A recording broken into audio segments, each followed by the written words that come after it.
Remue ménage. Remue ménage.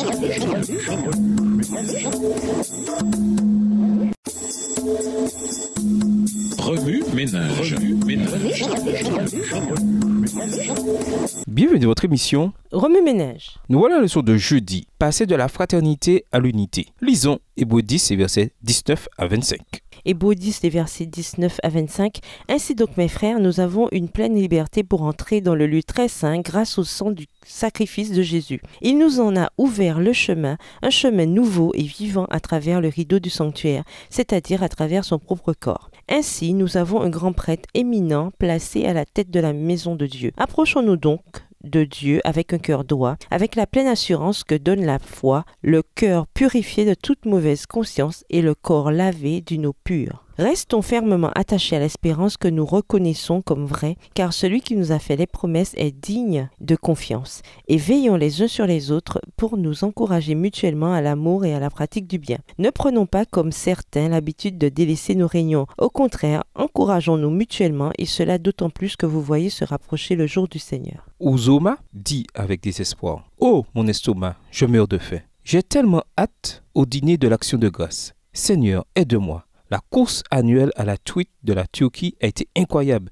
mais ça ne vaut pas la nourriture, la famille et les amis. Uzoma, comme tant d'autres jeunes adultes, est un étudiant universitaire dynamique qui est rentré chez lui à l'occasion du congé de l'Action de grâce pour voir sa famille et ses amis. Bien que de nombreuses personnes parlent avec enthousiasme de la délicieuse nourriture qu'ils consommeront et de leur combat annuel avec la suralimentation saisonnière, la plupart déclarent, quand on leur pose la question, que ce qui les attire le plus dans les congés fériés est la chaleureuse communion dont ils font l'expérience. Bien qu'Uzoma ait eu le choix de rester à l'Institut d'enseignement supérieur pour se préparer aux examens de dernière année et d'utiliser FaceTime ou Skype pour communiquer avec les siens, il a choisi de rentrer chez lui pour jouir de la chaleureuse communion familiale. Bien que la Bible soit émaillée de leçons de fraternité et d'unité, c'est une leçon que beaucoup de chrétiens sont lents à apprendre et rapides à oublier. La beauté et la puissance de l'unité et de la fraternité, c'est qu'elles sont théologiquement accomplies par l'Évangile et de façon pratique en permettant à l'Évangile de nous utiliser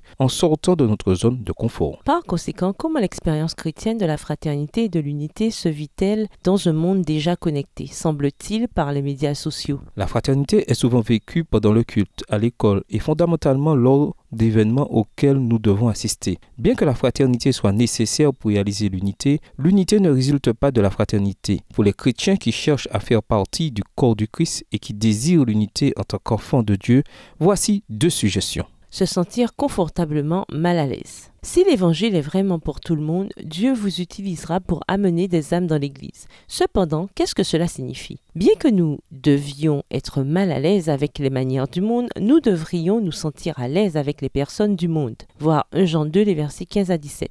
Promouvoir les relations sociales. Après avoir interagi avec des gens qui sont différents de vous, présentez-les à vos amis chrétiens. La clé d'une fraternité chrétienne menant à l'unité consiste d'abord à gagner la confiance en étant loyal envers la personne à qui nous manifestons de l'amitié. Ensuite, approfondissez cette fraternité en les présentant à vos amis chrétiens qui partagent des intérêts similaires. Grâce à ces 2 méthodes simples, le passage de la fraternité à l'unité chrétienne devient réalité. Remue ménage, pourquoi l'unité est-elle aussi importante pour Dieu et nécessaire au salut du genre humain? De quelle façon Dieu vous a-t-il mis en contact avec une personne complètement différente de vous? Ces rencontres ont-elles abouti à une relation étroite? Au revoir. Et à demain si Dieu veut. Remue ménage. Remue ménage.